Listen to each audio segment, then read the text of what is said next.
Ini adalah sebuah pertanyaan, bagaimana kriteria calon suami yang ideal menurut agama Islam. Ikhwani fillah rahimani wa rahimakumullah. Calon suami yang ideal menurut agama Islam adalah yang baik agama dan juga akhlaknya. Karena Rasulullah SAW pernah bersabda, "Idza ja'akum man tardawna dinahu wa khuluquhu fa'ankihuhu. Illa taf'alu takun fitnatun fil ardi wa fasadun arid." Jika datang kepada kalian seorang laki-laki yang baik agama dan juga akhlaknya, yaitu datang untuk melamar putrimu, maka nikahkanlah dia.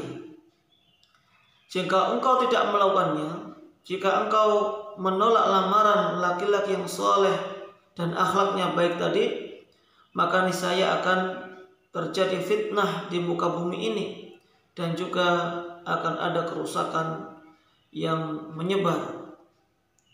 Nah, di dalam hadis ini menunjukkan bahwasanya seseorang yang baik akhlaknya, baik agamanya, dia adalah yang layak untuk dijadikan sebagai seorang suami. Karena dengan ketakwaan, karena dengan agama yang baik, itu akan menjadi sebab kebahagiaan baik di dunia maupun di akhirat nanti.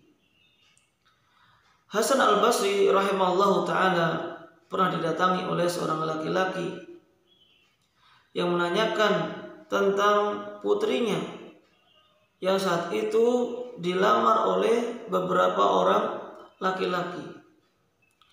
Maka Hasan al-Basri memberikan nasihat, "Zawijha man yattaqillaha."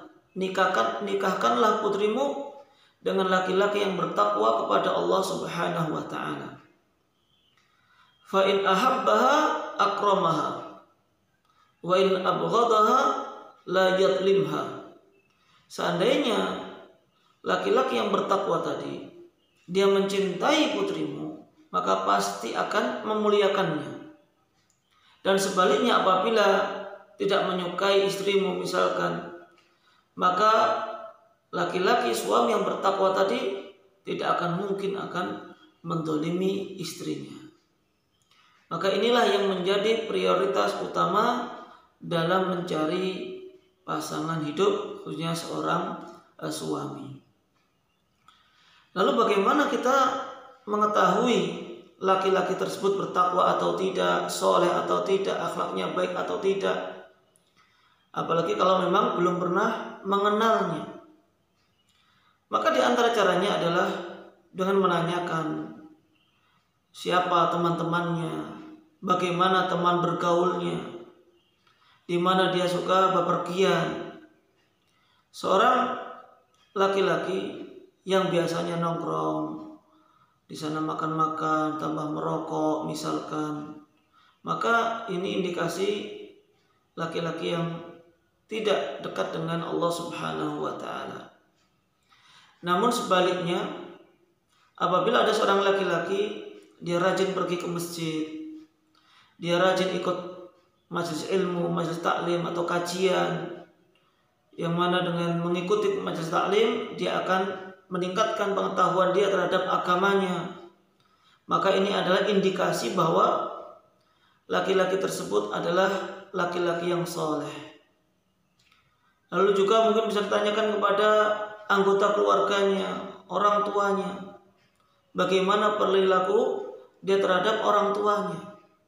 Apakah termasuk anak yang berbakti kepada kedua orang tuanya atau tidak?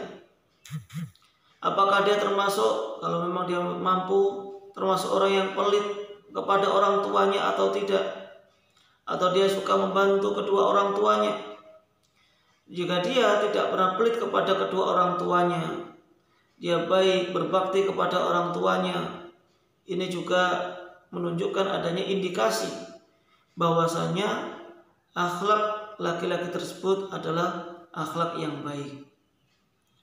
Atau setidaknya kita meminta rekomendasi kepada ahli ilmu atau orang yang benar-benar mengenalnya dan dia termasuk orang yang adil dalam menilai seseorang, maka itu juga di antara indikasi bahwasanya calon laki-laki tersebut merupakan laki-laki yang soleh, yang baik agamanya, dan layak untuk dijadikan seorang suami. Dan tentu yang paling penting adalah memperbanyak doa kepada Allah Subhanahu wa taala agar diberikan laki-laki yang soleh untuk menjadi suaminya. Wallahu taala alam.